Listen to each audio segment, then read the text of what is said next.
I am in love with this foil balloon bee. I'm going to show you how to make a fabulous balloon column with it. Let's get started.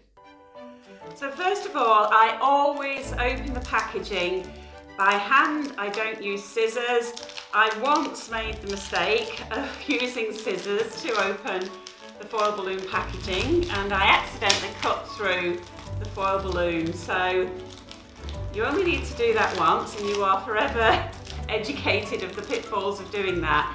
And so I'm trying to share my experiences with you so you don't make the mistakes. Some of these things I've learned the hard way, and I'm trying to help you avoid those sort of pitfalls. So there's this really lovely foil balloon, and we are looking for this little silver disc here, and that is the valve that we want.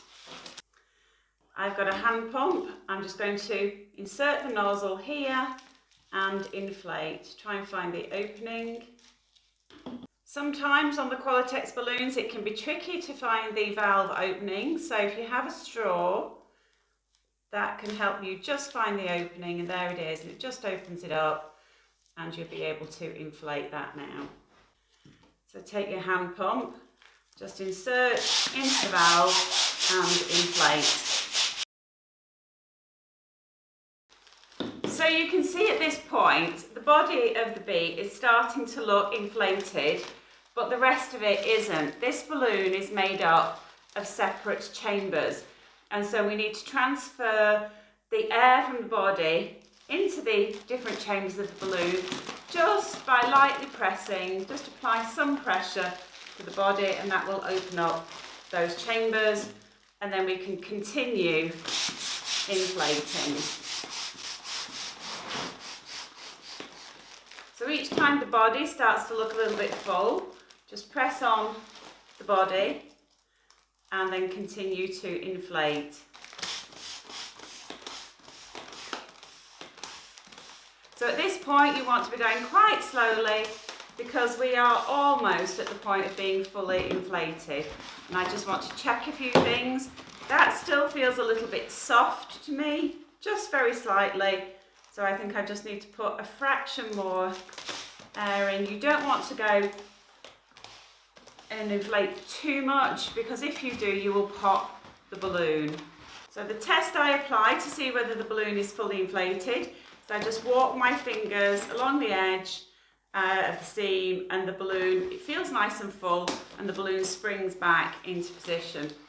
While you're here, be sure to pop the like button. That's what we say on the channel. Please pop the like button, I really appreciate it. Whenever you're filling your balloons, whether it's with air or with helium, pay attention to your climate. What is the weather like where you are? Is your climate hot? Is it on the cool side? Because the gas inside your foil balloon, or in fact with any balloons, will react to changes in temperature. So if you're somewhere that is very, very hot, then you're going to want to slightly underinflate this balloon because the gas will expand in the warm weather, whether it's air or whether it's helium that you're using. And if you are in a cooler climate, then you can expect that when you go outside with your balloons, they might shrink a little bit because the gas inside is shrinking, and the balloons might appear a little bit deflated. But then when you bring them indoors into the warm, they will perk up and the gas molecules will expand. Inflate your balloons to 8 inches, wrap the necks over one another and tie.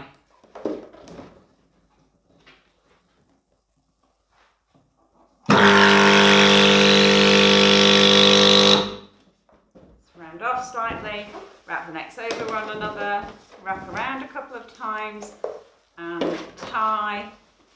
And then take your 2 duplets, put one on top of the other, and then just swap places.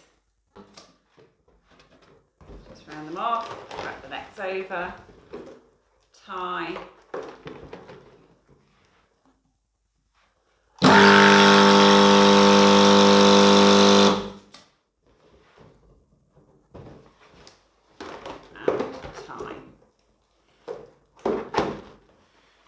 Take your 2 duplets, place one on top of the other, just swap those two balloons around, and that creates your cluster of 4. So, welcome to my first voiceover. I've taken a 260. I'm wrapping up the neck of the balloon, the valve, just to seal that. I'm just rolling that neck up until it's about an inch away from the side of the balloon. Then pinch that valve in half, tie a knot, tie those two ends into a knot. Just pull each end and it will tighten that knot up. And once you've tied one knot, just tie again.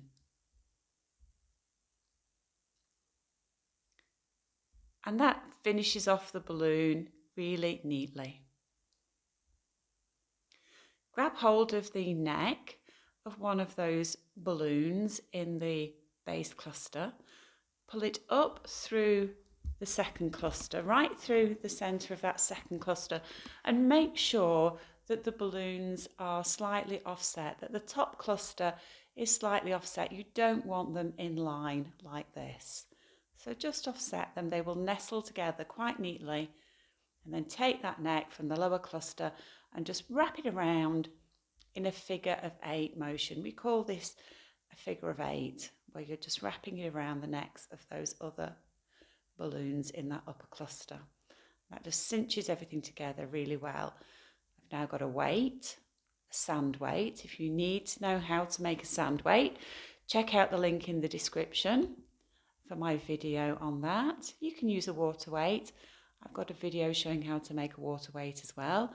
And again, we've just pulled the neck of that sand weight into the centre of that cluster and are wrapping around in a figure of 8. And that's also going to connect everything together really well. Take a 260 and wrap the end of the 260 around that top cluster. And I like to just snip off the tip end of the 260. It just helps avoid air bubbles. And then put another cluster on top and wrap the 260 around the upper cluster and carry on building up your clusters in this way. So wrapping the 260 around and just making sure that your positioning is correct, that all the balloons are lining up. So the black needs to be offset against the yellow, but all the yellows need to line up, all the black ones need to line up. And you can see that I'm just building up the cluster, the tiers of the column by wrapping around that 260, that same 260 is running through the centre of the whole column. Coming to the last couple of tiers now, again just wrapping that around, securing everything. And then when you're on your last tier, just wrap all the 260, the rest of the 260 into the tiers, and then place your foil topper on top of the column. Just wrapping around the ends of the 260 from the foil topper to secure that to the base.